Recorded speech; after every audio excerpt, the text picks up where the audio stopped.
bice byinshi bya Afurika hari ibintu biri kuba bucece ariko bishobora guhindura ubuzima bw'abantu miliyoni nyinshi mu minsi mike cyane.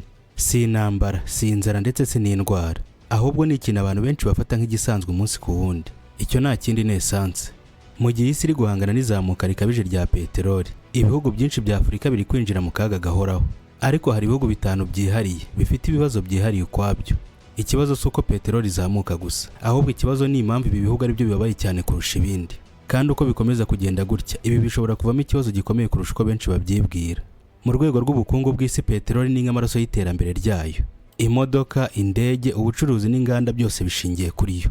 Iyo igiciro cyayo cyazamutse, isi yose irabibona, ariko by'umwihariko Afurika ibibona mu buryo budasanzwe, kuko ibihugu byinshi bya Afurika nubwo bifite umutungo kamere ntibigenzura uko ukoreshwa. Peteroli igenzurwa n'ibihugu bikomeye, amasosiyete akomeye ndetse n'amasezerano atagaragara ku mugaragaro.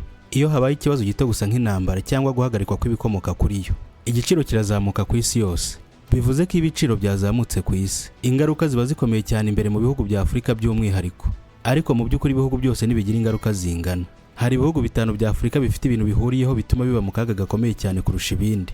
Kugira ngo wumve impamvu ibi bihugu biri mu kaga, ugomba kubanza kumva ikibazo nyamukuru cya Afurika. Ni ikibazo kitavugwa cyane. Afurika igurisha peteroli ariko ntigenzura esanse. Ibihugu byinshi bya Afurika byohereza crude oil hanze, hanyuma bikagura esanse yongerewe agaciro ku giciro kiri hejuru cyane. Ibi bisobanuye ko igiciro cyazamutse ku isi, Afurika igura ku giciro kiri hejuru cyane. Ariko si ibyo gusa, ahubwo hari ikindi kibazo gikomeye. Amafaranga y'ibihugu byinshi bya Afurika atakaza agaciro. Bivuze ko kugura peteroli birushaho guhenda, hanyuma ingaruka zigahita zigera ku baturage mu buryo bwihuse cyane. Ibiribwa birahenda, transport irahagarara, bityo ubuzima bugahinduka. Ariko muri ibi byose hari ibihugu bitanu bifite ibibazo byihariye bituma biba mu kaga gakomeye cyane. Icya mbere muri ibi bihugu ni igihugu gifite peteroli nyinshi kurusha ibindi byose muri Afurika. Ariko paradox itangaje nuko aricyo kiri mu bibabaye cyane. Nigeria ni igihugu kinini gikomeye, gifite peteroli nyinshi kurusha ibindi byose muri Afurika. Ku mpapuro iki gihugu cyagakwiye kuba mu bikize cyane, nyamara mu by'ukuri ibintu biratandukanye cyane. Ikibazo nyamukuru cya Nigeria ni iki: nubwo ifite peteroli ariko ntifite ubushobozi buhagije bwo kuyitunganya. Bivuze ko igurisha crude oil, hanyuma igasubira kugura esanse ku giciro kiri hejuru nk'abandi bose. Mu myaka myinshi yashize leta yagabanyaga ibiciro bya esanse, ariko kuri ubu ibyo byose byarahagaze. Igiciro cyazamutse mu buryo butunguranye. Abaturage bararakaye cyane, imyigaragambyo yaratangiye, kuko ubuzima Lagos burakomeye cyane. Ibi si inkuru nshya ariko ubu birakomeye kurushaho, kuko isi yose iri mu bihe bikomeye by'ibiciro bya peteroli. Nigeria iri ku murongo w'imbere mu guhura n'ingaruka zikomeye cyane. Iyo igihugu gifite peteroli kidashobora kuyikoresha, ikibazo kiba kinini kurusha uko wabitekereza. Mu by'ukuri Nigeria ntabwo iri mu kaga kubera kubura peteroli, ahubwo iri mu kaga kubera kutayigenzura neza. Iyo igihugu gifite umutungo ariko ntikiyobora uko ukoreshwa, uwo mutungo uhinduka ikibazo aho kuba igisubizo. Ariko niba utekereza ko ikibazo cya Nigeria cyihariye, hari ikindi gihugu kidafite na gato peteroli, ariko ubukungu bwacyo bwose bwubakiye kuri yo. Kenya ni kimwe mu bihugu bifite ubukungu bukura vuba cyane muri Afurika. Nairobi ni umwe mu mijyi iteye imbere cyane, ariko nyuma y'ibi byose hari ikibazo gikomeye. Kenya ntabwo ifite peteroli ihagije. Bivuze ko buri litiro ikoreshwa ituruka hanze, kandi kubera ko ubukungu bwayo bukomeye cyane, ikoresha peteroli nyinshi cyane. Iyo igiciro cyazamutse, ingaruka zigera kuri buri kintu cyose muri iki gihugu. Transport irazamuka, ubucuruzi burahenda ku rwego ruteye ubwoba, ubuzima bwose buhita buhinduka muri ako kanya. Mu mijyi minini abaturage batangira kumva uburibwe n'igitutu, kandi uko ibiciro bikomeza kuzamuka, uburakari burushaho kwiyongera. Mu by'ukuri Kenya iri mu kaga atari uko ari igihugu gikennye, ahubwo nuko ubukungu bwayo bwose bushingiye ku kintu idafite. Ariko niba utekereza ko ikibazo kiri mu bihugu bidafite peteroli gusa, hari igihugu kigeze gufatwa nk'icyitegererezo cy'ubukungu muri Afurika, ariko kuri ubu kiri kugwa bucece, kandi izamuka rya peteroli ririmo kurushaho kugikubita hasi. Ghana ni igihugu kigeze gufatwa nk'icyitegererezo cy'ubukungu muri Afurika.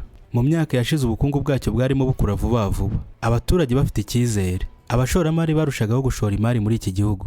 Mu by'ukuri ibintu byose byasaga n'ibiri kugenda neza, ariko mu ibanga hari ikibazo cyari kirimo gukura buhoro buhoro: imyenda. Leta yatangiye gufata imyenda myinshi, hanyuma ifaranga ry'igihugu ritangira guta agaciro. Ibi bivuze iki? Bivuze ko kugura ibintu biturutse hanze harimo peteroli biba bihenze cyane. Igihe igiciro cya peteroli cyazamutse ku isi, Ghana yo ntiyabibonye nk'abandi, ahubwo yabibonye inshuro ebyiri, kubera ko ifaranga ryayo riri guta agaciro cyane. Ingaruka zahise zigera ku baturage. Ibiribwa birahenda cyane, transport irazamuka cyane, ubuzima burushaho kugorana. Ghana ntabwo iri mu kaga gusa kubera peteroli, ahubwo iri mu kaga kubera ubukungu bwari busanzwe bufite intege nke. Iyo ibibazo bihuriranye, ikibazo kiraremera kurushaho. Ariko niba tubonye ko Ghana ifite ikibazo cy'amafaranga, hari igihugu kinini cyane, aho ikibazo cya peteroli gishobora kugira ingaruka ku bantu barenga miliyoni 100 icyarimwe. Djibouti cyangwa uyite Misiri ni kimwe mu bihugu binini cyane muri Afurika. Ifite abaturage barenga miliyoni 100. Bivuze ko buri munsi ikenera peteroli nyinshi cyane. Mu myaka myinshi leta yagerageje kugabanya ibiciro bya essence kugira ngo abaturage batabibona cyane. Ariko ikibazo ni iki? Kugabanya ibiciro bisaba amafaranga menshi cyane. Kandi mu gihe igiciro cya peteroli cyazamutse ku isi, ibyo biba bigoye kurushaho. Aha leta igomba guhitamo kugabanya inkunga abaturage bakababara cyangwa gukomeza kuyitanga ubukungu bukagwa. Ibi nibyo Misiri iri guhura nabyo ubu. Kandi kubera ubwinshi bw'abaturage, ikibazo gito gihinduka kinini cyane. Ibiciro byiyongereye, uburakari buri kurushaho kwiyongera. Igitutu kuri leta kiriyongera amanywa nijoro. Egypt iri mu kaga atari uko idafite imbaraga, ahubwo nuko ifite umutwaro munini cyane wo kwikorera. Iyo igihugu gifite abaturage benshi cyane, ikibazo kigira uburemere burenze kure. Ariko nimba utekereza ko ikibazo kiri mu baturage gusa, hari igihugu cyiswe Engine ya Afurika, ariko iyo engine iri kurushaho kunanirwa buhoro buhoro. South Africa ni kimwe mu bihugu bya mbere bifite ubukungu bukomeye cyane muri Afurika. Inganda, ubucuruzi, transport byose bishingira ku mbaraga z'ingufu harimo na peteroli. Ariko mu myaka yashize igihugu cyatangiye guhura n'ikibazo cy'ingufu, cyane cyane amashanyarazi. Ubu noneho igiciro cya peteroli kiyongereye, ikibazo kiba kinini kurushaho. Inganda zirahagarara, transport iradindira, ubukungu butangira kugabanuka. South Africa si igihugu gikennye, ariko ikibazo ni iki: ubukungu bwayo busaba ingufu nyinshi cyane. Iyo izo ngufu zibaye ikibazo, ibintu byose birahagarara. Kandi iyo engine ihagaze, ingaruka zihita zigaragara muri Afurika yose. Iyo igihugu gikomeye gihungabanye, ingaruka ziraremera cyane kurusha ahandi. Iyo urebye ibihugu byose hamwe, ubona ikintu kimwe bihuriyeho. Byose gukomera kwabyo byishingikirije cyane kuri peteroli, kandi byose bifite intege nke zituma izamuka ryayo ribigiraho ingaruka zikomeye cyane.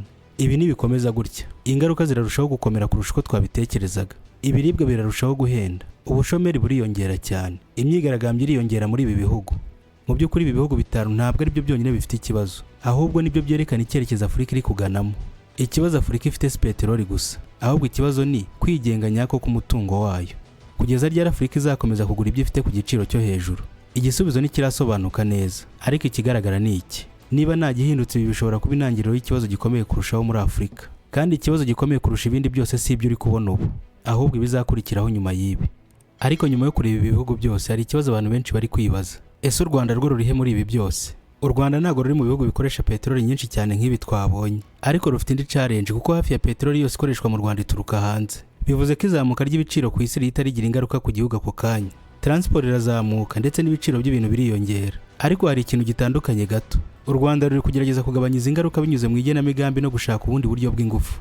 Bivuze ko nubwo ruri mu ngaruka z'iki kibazo, ruri kugerageza kutagerwaho n'akaga gakomeye cyane nk'ibi bihugu bindi twabonye. Ariko ikibazo kiracyariho, kuko igihe cyose isi izaba igendera kuri peteroli, ibihugu bishingiye ku kuyitumiza hanze bizakomeza guhura n'ingaruka zayo. Icyo bisobanuye ni iki: u Rwanda ni ruri mu kaga gakomeye cyane nk'ibihugu bitanu, ariko nanone narwo ni ruri hanze y'iki kibazo. Nanone ndagushimiye cyane we twabanye muri kino kiganiro. Ngira ngo usabe niba utarakora subscribe uyikore, dukomeze tubane mu biganiro bigiye gukurikira. Sawa, ibihe byiza, amahoro y'Imana akomeze kubana namwe.